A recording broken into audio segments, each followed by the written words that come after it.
Hello मेरे प्यारे साथियों, सभी का मेरे चैनल फिजिक्स जंक्शन अभी में मैं विज्ञान तिवारी स्वागत करता हूं। बच्चों, मैंने आप लोगों के लिए एक टॉपिक लिया है बच्चों, जिसे कहा गया heating effect of electric current.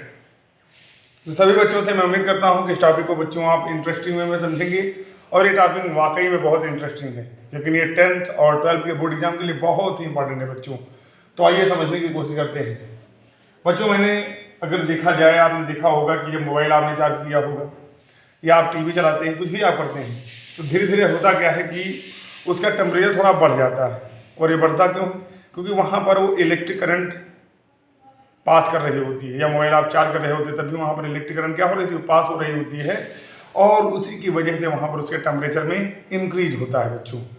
तो यानी कि इलेक्ट्रिक करंट की प्रॉपर्टी होती है कि जब वो किसी कंडक्टर में या किसी डिवाइस में जब फ्लो करती है बच्चों, तो उसके टेम्परेचर में इंक्रीज होता है, और यही जो उसका इफेक्ट है उसे कहते हैं heating effect of electric current. बच्चों यही लिखा हुआ है, when electric current flows through the conductor then there is increase in temperature of conductor, this is called heating effect of electric current.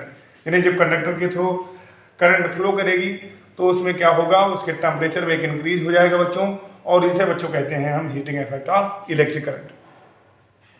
आइए समझते हैं। बच्चों, आपने गौर किया होगा, अगर आपने कोई वायर लिया, अगर वायर के एंड पर बैटरी ना लगाओ तो क्या वायर में करंट फ्लो होगी? नहीं फ्लो होगी।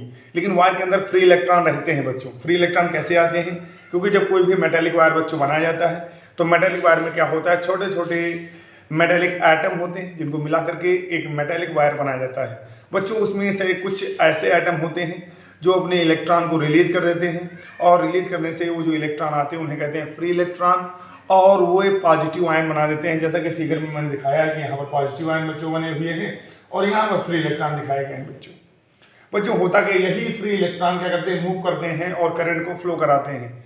अब बच्चों यहाँ पर जनरली होता क्या है, तो मैंने भी बताया कि मान लेते हैं हमने कोई कंडक्टर बच्चों लिया है, जैसे कि मान लेते हैं यहाँ पर एक कंडक्टर हम ले रहे हैं,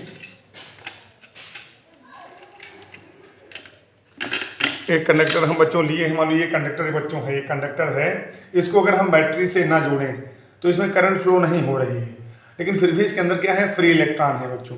अब बच्चों होता क्या है, इस कंडक्टर के अंदर जो फ्री इलेक्ट्रॉन है बच्चों, वो बार बार यहाँ पर जो पॉजिटिव आयन है बच्चों उनसे टकराते रहते हैं। तो टकराने से होता क्या है बच्चों, इनकी डायरेक्शन ऑफ वेलोसिटी चेंज होती रहती है, इनकी एनर्जी चेंज होती रहती है। जैसे आपने गौर किया होगा कि लिक्विड के पार्टिकल मूव करते हैं, वैसे ही ये मूव करते रहते हैं जब बैटरी नहीं लगी होती है। तो लिक्विड के पार्टिकल जो होते हैं रैंडम मूव करते हैं। रैंडम मोशन का ऐसा का मतलब होता है कि जब पार्टिकल्स की डायरेक्शन ऑफ वेलोसिटी जो होती है वो फिक्स ना हो, उसे कहेंगे रैंडम मोशन। तो इसमें होता क्या है, आपने देखा होगा कि लिक्विड के जो इनर पार्टिकल बच्चों होते हैं वो रैंडमली मूव करते हैं, लेकिन बाहर से लिक्विड को देखने पर हमें लिक्विड इक्विलिब्रियम में नजर आता है, क्योंकि वहां पर होता क्या है कि हर पार्टिकल की वेलोसिटी को कैंसिल कर रहा होता है। वो वही हाल यहाँ पर होता है कि हर इलेक्ट्रॉन की वेलोसिटी को कैंसिल कर रहा होता है।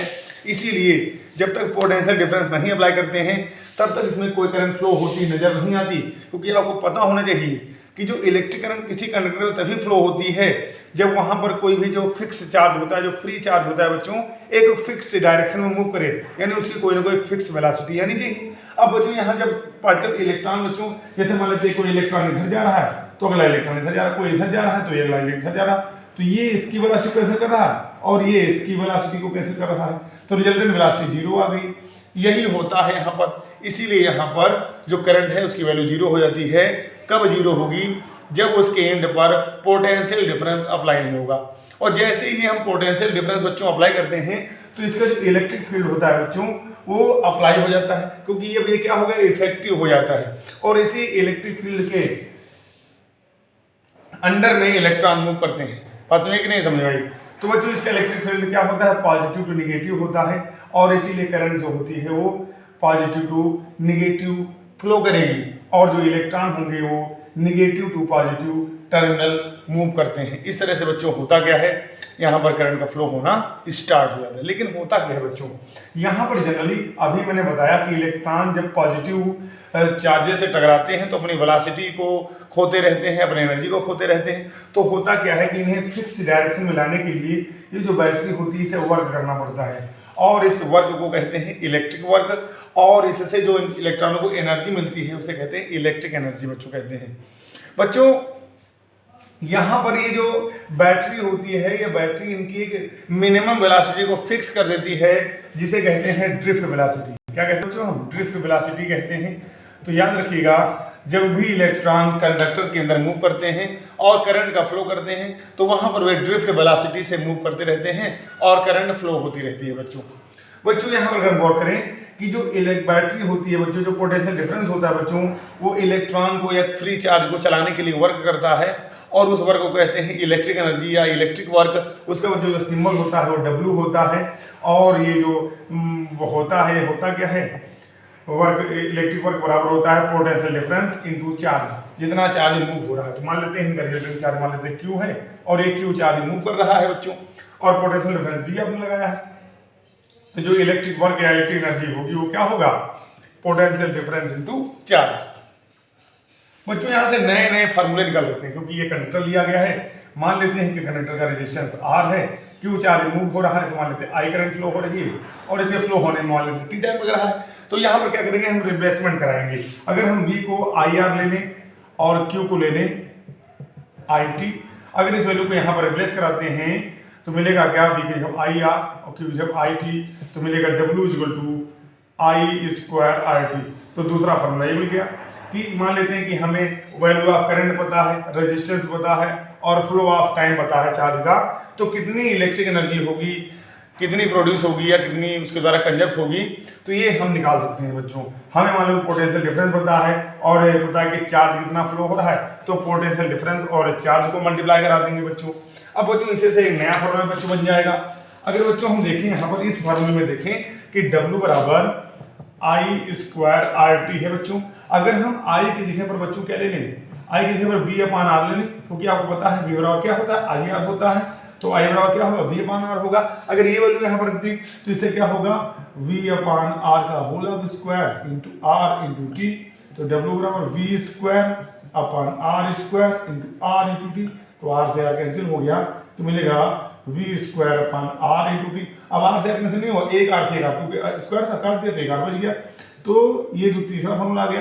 यानी कि अगर हमें पोटेंशियल डिफरेंस पता हो, हमें वायर का रेजिस्टेंस पता हो, और हमें चार्ज का फ्लो ऑफ टाइम पता हो बच्चों, तो इससे हम बच्चों क्या कर सकते हैं, इलेक्ट्रिक एनर्जी की वैल्यू निकाल सकते हैं बच्चों। अगर हम इस फॉर्मूले में बच्चों देखें, अभी हमारे पास 3 फॉर्मूले बच्चों आए हैं, और एक फॉर्मूला और आ सकता है, क्योंकि आपको पता है V बराबर W बराबर V इंटू Q है, W बराबर V इंटू Q है बच्चों।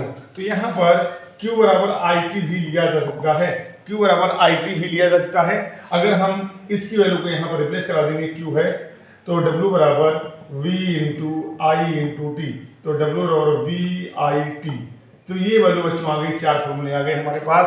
तो यहाँ पर 4 फॉर्मूले कौन कौन से आ गए, W बराबर VQ, W बराबर VQ, W बराबर I स्क्वायर RT, W बराबर V square upon R into T, और W बराबर V into I into T। बच्चों ये जो फॉर्मूले बच्चों आए हैं, ये बच्चों हमारे बोर्ड एग्जाम में पूछे भी जाते हैं कि इलेक्ट्रिक एनर्जी का फॉर्मूला बताओ जो चार्ज और पोटेंशियल डिफरेंस के टर्म में हो, इलेक्ट्रिक एनर्जी का फॉर्मूला बताओ जो करंट और रेजिस्टेंस के टर्म में हो, इलेक्ट्रिक एनर्जी का फॉर्मूला बताओ जो पोटेंशियल डिफरेंस और रेजिस्टेंस के टर्म में हो, इलेक्ट्रिक एनर्जी का फॉर्मूला बताओ जो पोटेंशियल डिफरेंस और करंट के टर्म में हो।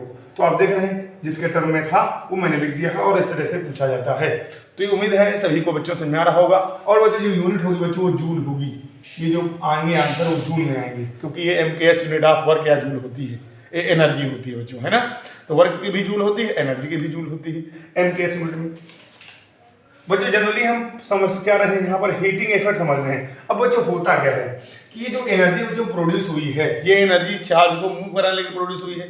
अब यही एनर्जी बच्चों होता क्या है कि ये इलेक्ट्रॉन क्या होते हैं बच्चों, जब इलेक्ट्रॉन इन पॉजिटिव आयन से टकराते हैं बच्चों, तो होता क्या है यहाँ पर कि ये पॉजिटिव आयन्स जो होते हैं वो क्या करते हैं, अपने मीन पोजीशन के अबाउट मूव करने लगते हैं, यानी समझ लो तो वाइब्रेशन करने लगते हैं। तो वाइब्रेशन से करते क्या है, ये सरफेस पे होते हैं। कहाँ पे होते हैं, ये कंडक्टर की सरफेस पे होते हैं, और जब ये वाइब्रेशन करेंगे तो वहाँ फ्रिक्शन जनरेट होता है, और फ्रिक्शन जनरेट होने से होता क्या है, यहाँ पर हीट एनर्जी प्रोड्यूस हो जाती है। क्योंकि आपको पता है अगर अपनी उंगली को किसी सरफेस पे रगड़ते हो थोड़ी देर बाद आपको क्या होती है, इंग्लिश आपकी गर्म हो जाती है। वही हाल यहाँ पर होता है।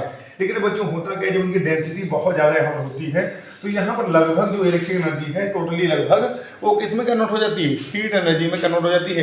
क्योंकि यहाँ पर इलेक्ट्रॉन की सारी एनर्जी बच्चों क्या होती है, यहाँ पर ट्रांसफर हो जाती है और इस तरह से बच्चों होता क्या है, हीट एनर्जी प्रोड्यूस होती है। तो बच्चों अगर हीटिंग इफेक्ट देखें तो हीटिंग इफेक्ट मामले में होता क्या है कि बच्चों हीट एनर्जी का जो सिंबल होता है बच्चों H होता है, तो इसमें जो इलेक्ट्रिक एनर्जी है वो हीट एनर्जी के बच्चों क्या हो जाती है, बराबर हो जाती है।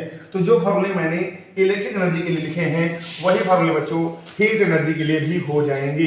तो बच्चों अगर हीट एनर्जी का फार्मूला पूछा जाए तो होगा H बराबर V इंटू क्यू, H बराबर I square R T, H बराबर V square upon R into T और H बराबर V into I into T.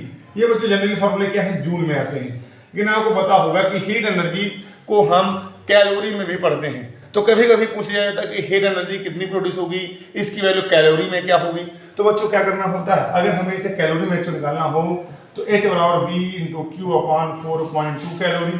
इसी तरह से H बराबर I square R T, I square R into T upon 4.2 calorie.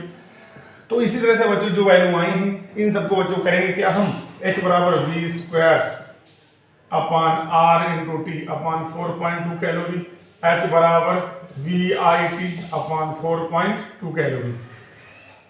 तो बच्चों अगर हम हीट एनर्जी को हमें कैलोरी में निकालना होगा तो हम 4.2 से कर देंगे डिवाइड, क्योंकि आपको पता है एक कैलोरी में 4.2 जूल होते हैं, या एक जूल जो बच्चों होता है वो 1/4.2 कैलोरी के क्या होता है बच्चों, बराबर होता है।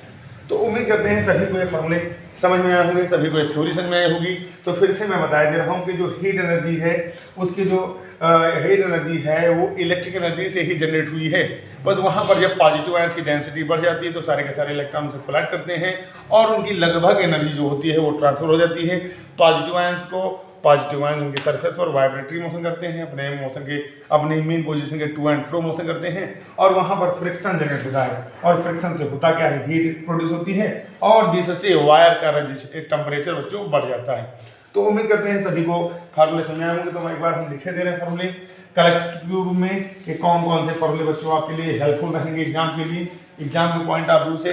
तो बच्चों आपने देखा कि जो हीट एनर्जी के फॉर्मूले हैं H बराबर वी क्यू है, H बराबर V square upon R into T है, H बराबर I square R into T है, H बराबर V into I into T है। बच्चों ये सब जूल में रहेंगे, किसमें रहेंगे बच्चों, जूल में। अगर इन्हें कैलोरी निकालना हो तो H बराबर V Q upon 4.2 calorie, H बराबर V square upon R into T upon 4.2 calorie, H बराबर I square R upon 4.2 calorie, H बराबर V I T upon 4.2 calorie. यहाँ पर जो टाइम बच्चों ले रहे हो टाइम ये सेकंड में ही रहेगा, किसमें रहेगा बच्चों, सेकंड में ही